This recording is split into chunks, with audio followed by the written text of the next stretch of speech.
Welcome to Ageless by Rescu. This podcast is devoted to exploring the science of rejuvenation, uncovering the most trusted experts, the must-have products, innovations, and technology in the field of vitality, aesthetics, new beauty, and cosmetic enhancement.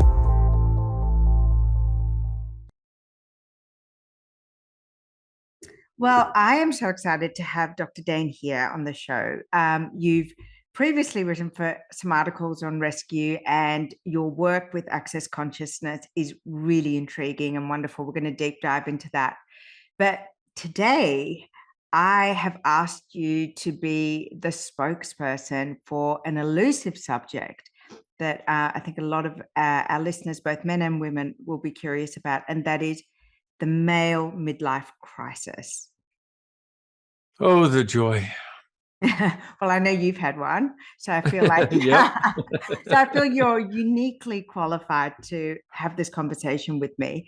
But maybe we could start with a little bit about your background and the work that you do in the transformation space, because your path to where you are now was not an easy path. In fact, you had considered unaliving yourself at one point.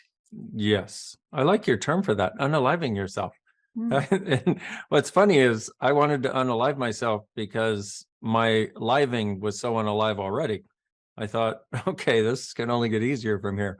But I had an interesting childhood. I grew up in a very poor section of Los Angeles, and I was in the ghetto living there. And it was very interesting because the entire theme of my family's reality was lack. And I grew up with that. I grew up with a lot of abuse, physical, sexual, emotional abuse, constantly, and from certain members of the different families. And it's interesting because part of that left me with this nagging sense of wrongness my whole life. And so I got to a place where I was doing a lot of spiritual searching in my late 20s and was trying to find, I knew there had to be something else. My entire point of view was, if there isn't something else, why am I here? And yet, even in the middle of abuse, when I was a kid, in the middle of having my body quite literally being beaten by people with belts, I remember thinking it doesn't have to be this way. There is something else possible. And so fast forward to my late 20s, where I wasn't particularly great at anything. I did pretty well in school. I was living my life. And I started on this spiritual search, which started opening my eyes to the idea that there were reasons for what happened, but there were also all kinds of other possibilities beyond it. And so what I would do is I'd go to a seminar and I'd be like, oh, yay. By the end of the seminar, I was like, I found the answer. Yay, I'm finally happy. And I wasn't asking for much, I was asking to be happy and have more ease in relationships and with money, wasn't asking for much. And by Wednesday of the following week, it felt like the whole universe caved into my head again. And I was in the same place I was before the weekend. Well, I went to seminar after seminar after seminar after seminar. And I think that this can be quite the path for anyone who's seeking spiritual enlightenment. And, we're almost looking for the bypass that's going to save us from our pain.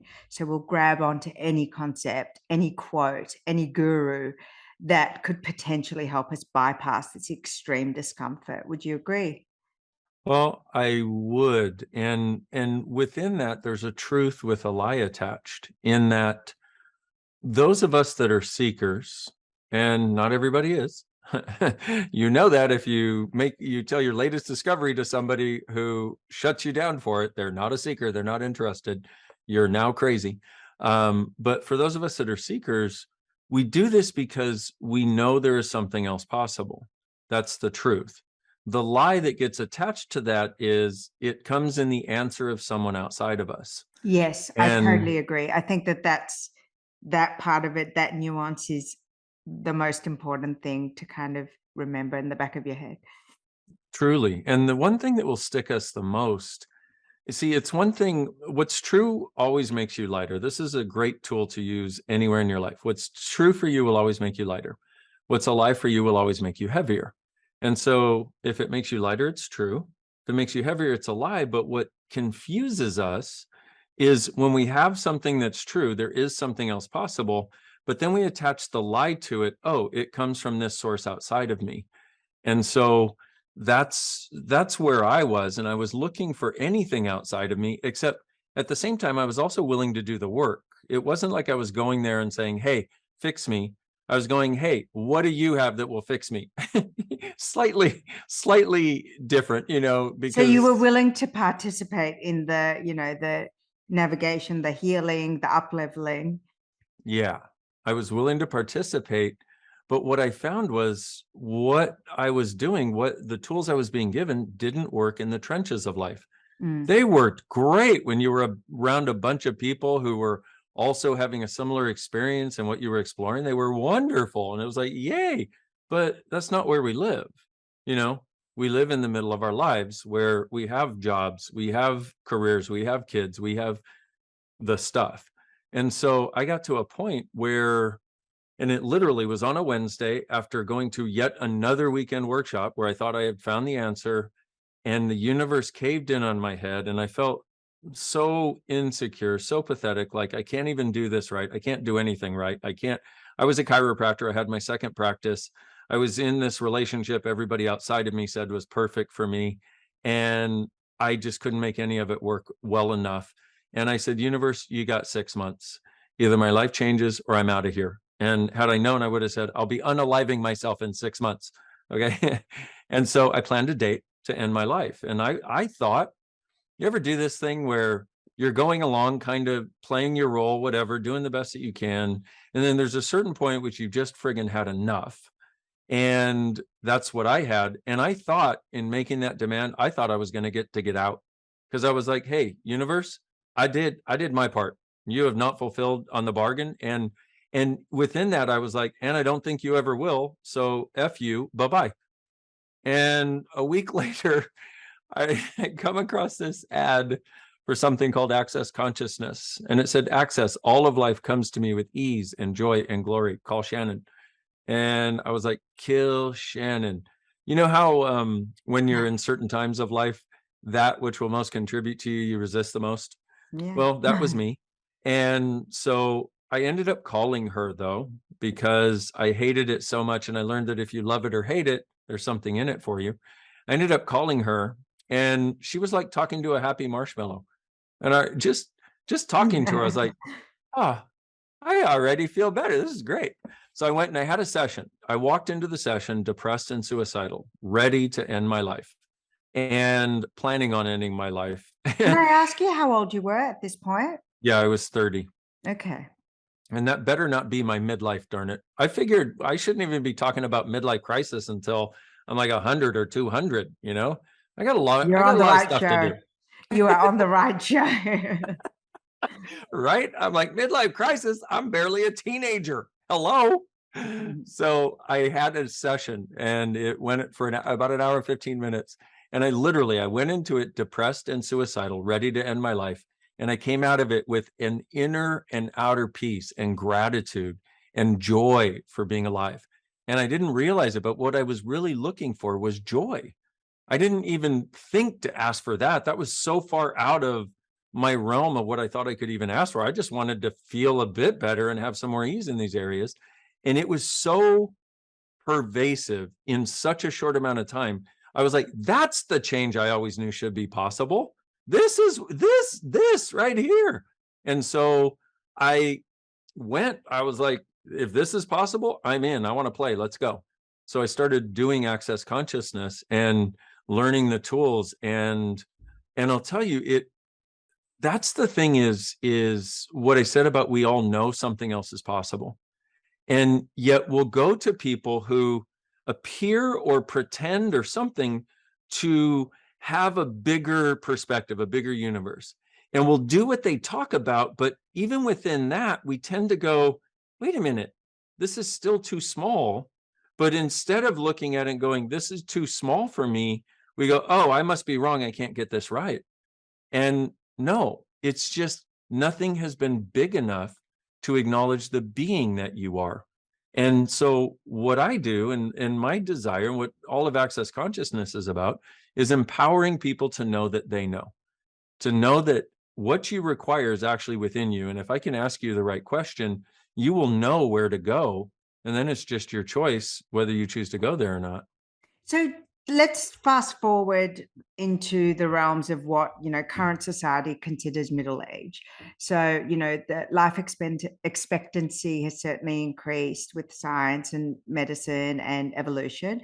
And but we are seeing a phenomena of, we talk a lot about women on my show. So this one's like dedicated to the boys.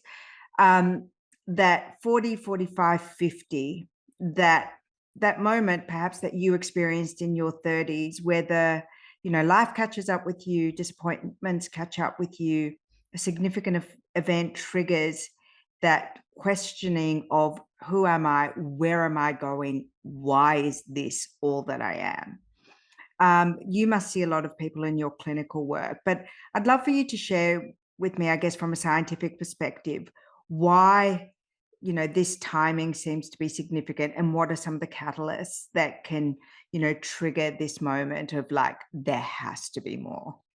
Yeah. Well, so let me start here and see where else we go.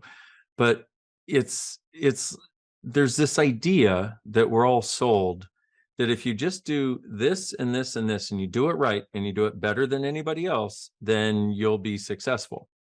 Except most people are never asked, what is success for you, and how do we help you get there? There's this idea in society and our families and whatever we interact with of what success is supposed to be. And my sense is the people that get to the midlife crisis point in their lives are people who truly desire something different than the norm. And most of them, here's the funny part. There's this idea of the revolution of rising expectations, which is if you're downtrodden continuously, you never know the difference. But if you get a little bit of yumminess, you get a little bit of freedom, that's when you revolt.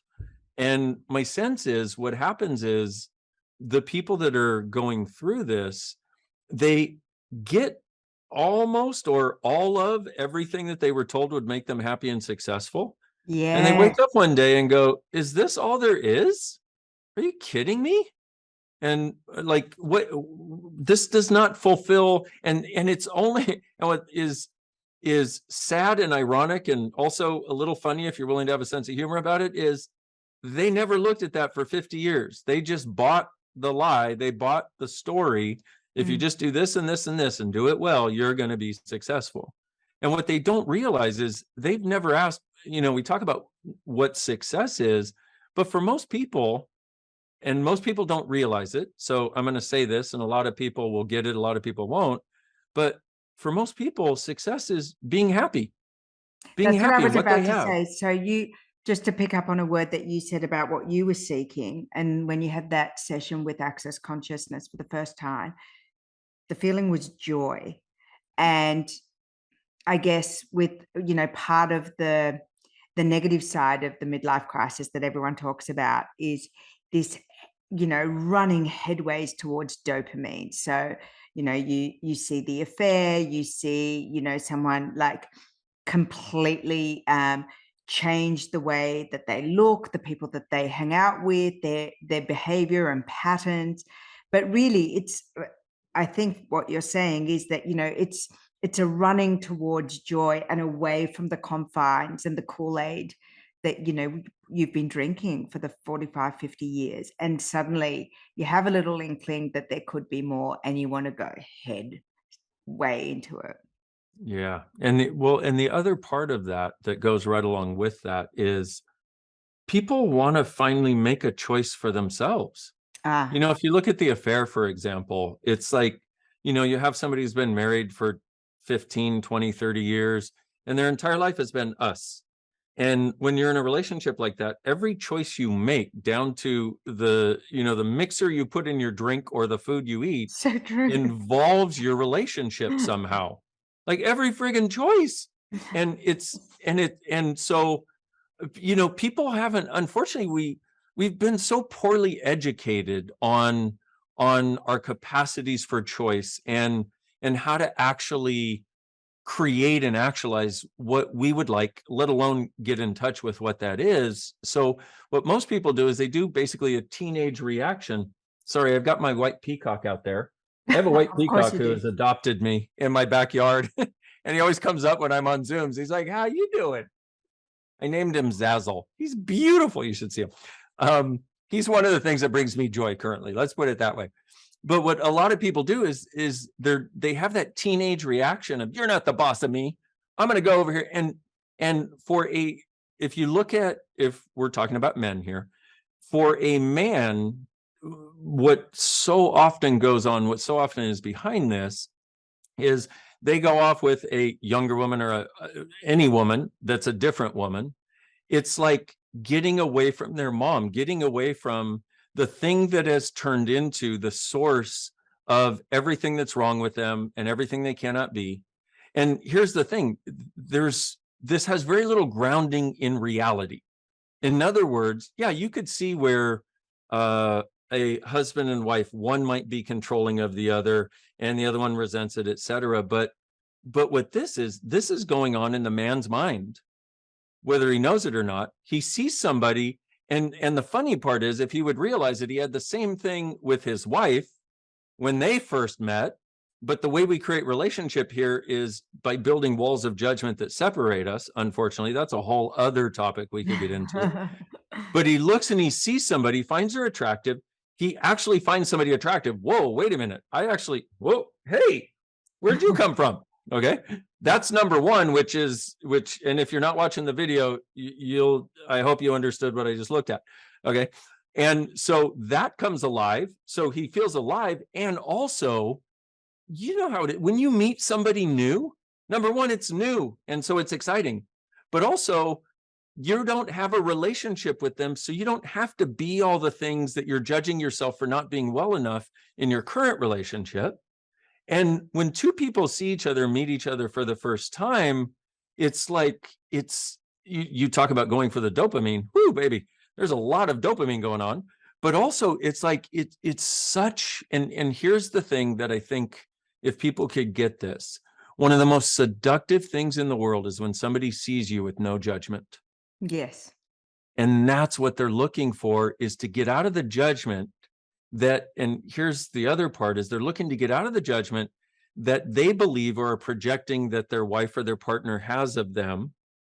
But it's actually the judgment they have of themselves, because if they didn't have the judgment of themselves, somebody else could have the judgment. It doesn't matter. So they're trying to get away from something, but they're the something they're trying to get away from. Which is the And old thing nobody of, ever you tells us. always take the weather with you. Like you can, Yep. jump into other things, buy new clothes, buy a fast car, go on a great holiday, but ultimately you're in the car, you're with the girl, you're on the holiday. It's the same broken pieces, same Yep. unanswered questions, same traumas that haven't been looked at. That. And that dopamine you're talking about is a very seductive mistress. Yeah, that's a And mighty drug, mighty drug. it truly is. And it makes, and so what it does, especially for somebody who isn't really necessarily very versed in self-awareness, let's say, what it does, it goes, oh, this must be better. It feels better. And so they explore that, and yet at the same time, the other thing that grows dynamically at the same time is their guilt about doing it. So there's this massive guilt monster that starts to live with them. And now, whereas before there were easy for me to say, pardon me, my ADHD is kicking in big time right now.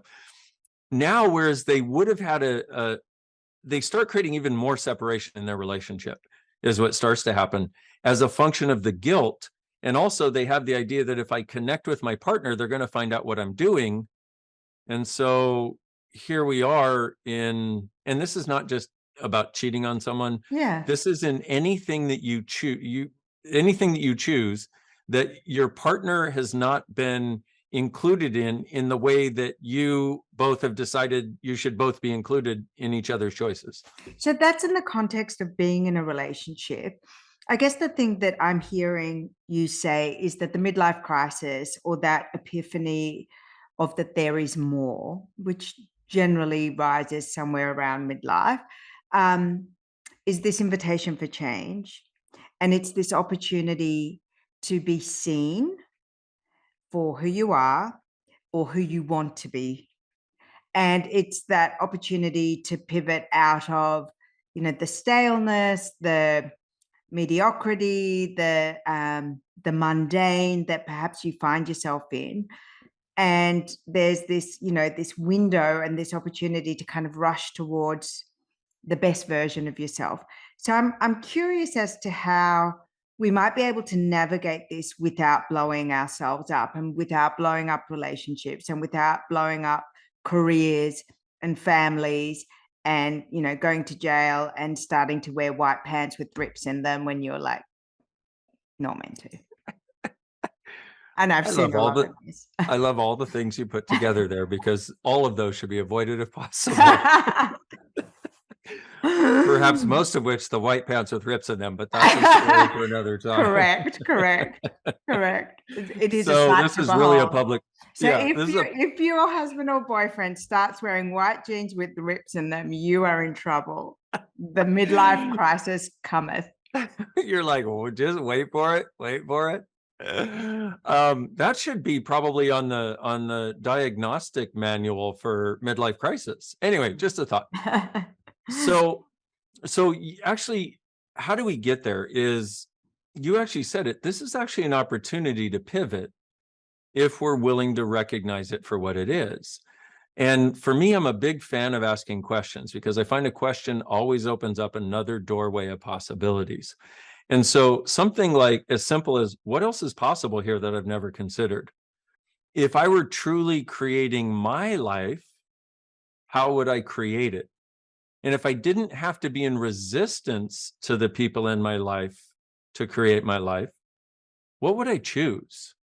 And something also as simple as what else is possible can change the perspective of everything. It's just what we've been conditioned to do is go into conclusion about what's going on, about how wrong it is, and then try to come up with a better conclusion to get out of it. Now we've got two sets of conclusions that we're living with that don't help anybody. A question truly is like, if you could, lower your walls and barriers and go, what else is truly possible here that I've never considered?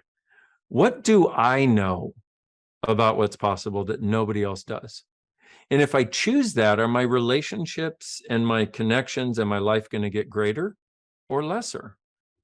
And we know. And so I wish I could, a lot of people are like, here, write down this list. These are the things you must do. I was going to ask you, I said, oh, do you have a list? Do you have a toolbox? Do you have like some journal starters or, YouTube things we can watch?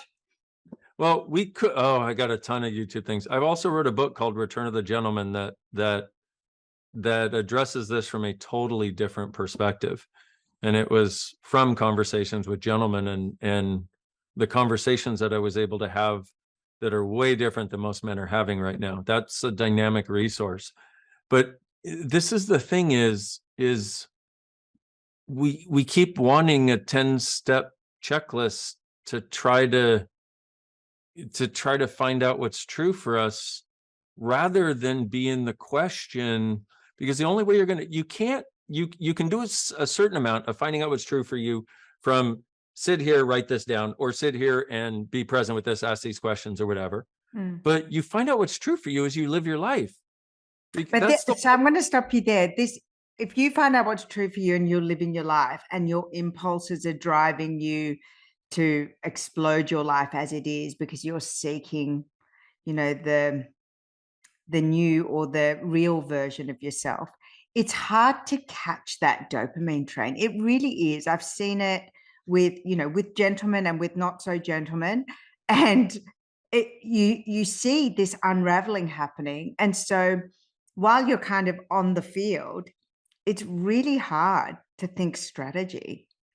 True story. Well put. But I have to make a caveat there, which is that finding out what is true for you and functioning and living from what is true for you, it doesn't do the explosion of everyone and everything around you. That's a lie that we've also bought, which is why I say asking the questions and being earnest in your request starts to present to you a different space of functioning. And the thing is, so we can either function from the contraction, which is resisting this, resisting our partner, resisting our lives, resisting our job, blah, blah, blah, blah, blah.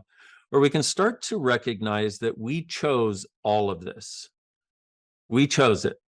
So when you take We personal chose it. responsibility, does that change the trajectory of the inner dialogue? Well, it's the beginning, Mhm. but it's not even when people say personal responsibility, that's got a judgment attached in most people's Totally. worlds. Absolutely. Like, and it's like, Yeah. I'm taking responsibility, meaning I know everything I screwed up. Okay. So no, recognize that you chose this. No right, no wrong. You just chose it.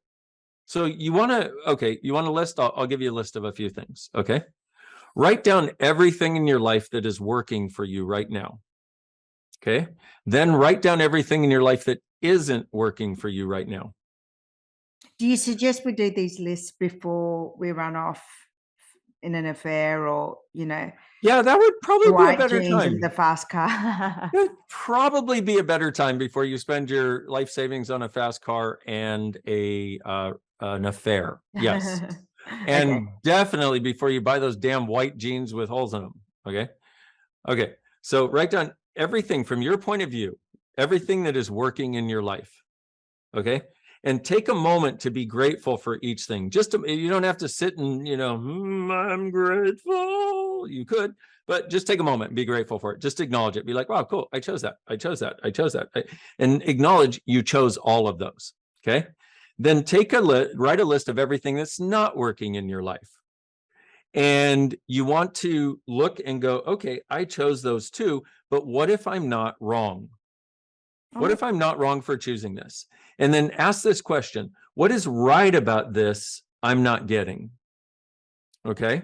Because we don't choose these things as blindly as we think we do. We're actually a lot of times choosing greater than we think. But when it comes time to midlife crisis, the only thing we're willing to do is judge us for everything we've ever chosen. Or if you get to the place where I was going to end my life, everything in my life, like the lamp that I chose for my room and my chiropractic table and the tiny little office I hate those. Why? Because I chose them. So I wasn't really looking from gratitude for anything I'd chosen. The only thing I was willing to see is what was wrong. And in the case of a midlife crisis, what you're trying to do is undo everything you've decided is wrong about you and wrong about your choices by making different choices that are not really different, because they'll turn out usually in the exact same way in the future. So you're not changing your chooser at all. And then what we need to do is start to change our chooser.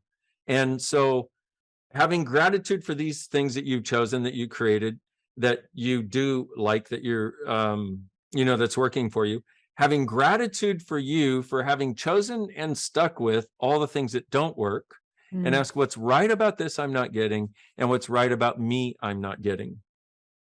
And then the other thing you want to do on that entire list of things that don't work for you, you want to ask yourself, who am I being and who did I buy this from?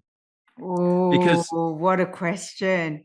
right, Oof. those are big, and write it down next to that thing. And then ask yourself, if I gave this up, if I change this, number one, okay, I'm trying to think of which one to do first. If I change this, what would my life be like? Not look like, not smell like, because you can't see it. You can only perceive it. If I change this, what would my life be like? Be with it for a second. Just get the sense of it. Because, like, let's say, all these money problems. And you're like, wait, okay, so who did I buy those from? Oh, mom and dad. Holy crap. I'm doing mom and dad. Oh my God, that's exactly the same energy dad had when he was having a problem with mom. Oh, Jesus. Then you realize, oh shit, I'm being my dad. Okay, no, bummer. Okay, but then you go, if I changed it, what would my life be like?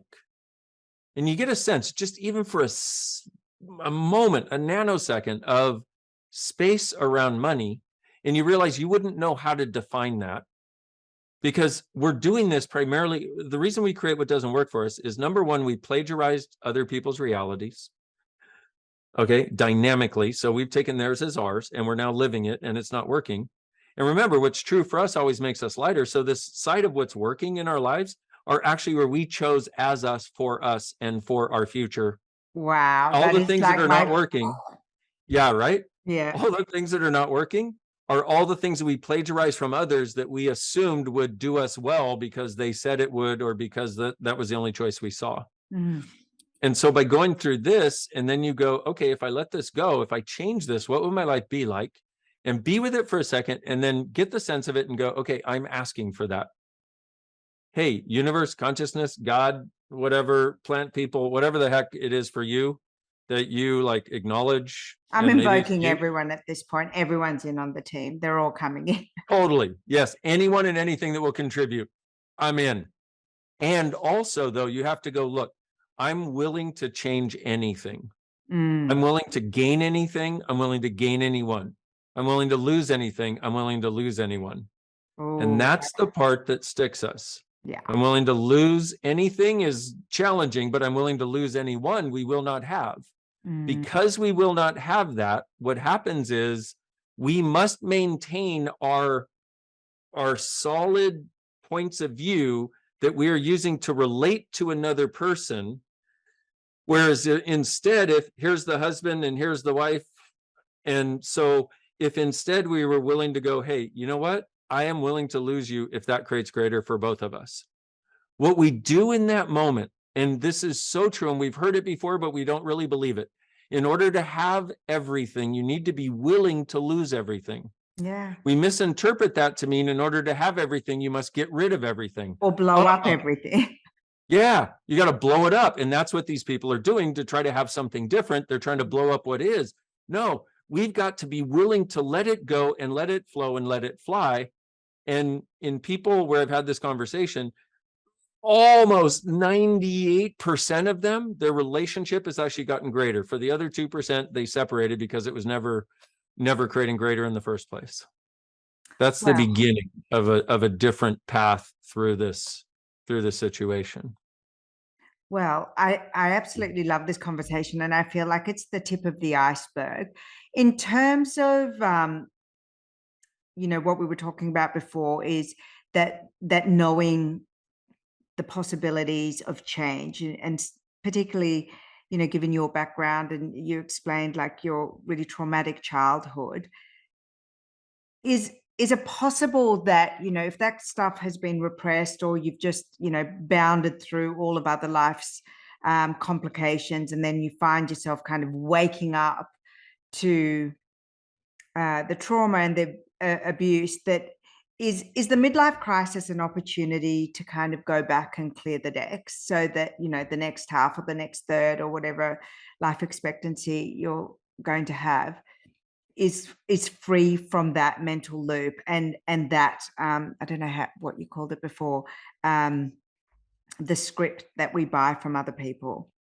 Yeah, that's exactly what it is. That's the invitation that Mm. is on order. Mm. And if we'll approach it from that perspective, we can actually have a sense of gratitude for it, because on the one hand, we can look at it as showing us everything that we have chosen that isn't what we would truly like to choose. And we're young enough to do something different. How did we get so lucky that we're not getting to this at 80? I'm so grateful I got to it at 30. And the thing is about changing it is it's going to be a work in progress. And if you take the invitation, what you can have in the next year, 2 years, 3 years, 5 years, 10 years Mm. is beyond anything you could imagine, anything you can predict, anything you would expect, because it's where we truly get in touch with what's true for us. And if we do that, our relationships get greater, money gets easier, we like ourselves a lot more, we have a lot more fun, like everything starts to fall into place. The reason so much doesn't fall into place for people is because they started out at moment one, picking up on, plagiarizing, if you will, Plagiarizing, mommy's that's and what you daddy's said, yeah. realities, Mm. and then friends, and then teachers, and then as though somebody else outside of me has an answer that's better than mine. And we can undo it. I help people undo it all the time. And it's so glorious when somebody gets that they can, and their whole connection with reality changes. Well, that was absolutely wonderful. And I love that we've now reframed the midlife crisis as a gift and as an invitation to have a look at, what your soul is calling you to do, really. And I definitely want to have you back on the show. We have so much to talk about. It was absolutely wonderful to sit down with you. Thank you for making time, Dain. Thank you, Bahar. Truly my pleasure. And I'm going to share the links to Access Consciousness as well. And I'm going to go buy that book. Thank you again. Lovely to have you on the show. Do Thanks. not fear the midlife crisis. It's an invitation Yes. for profound change and the next best part of your life.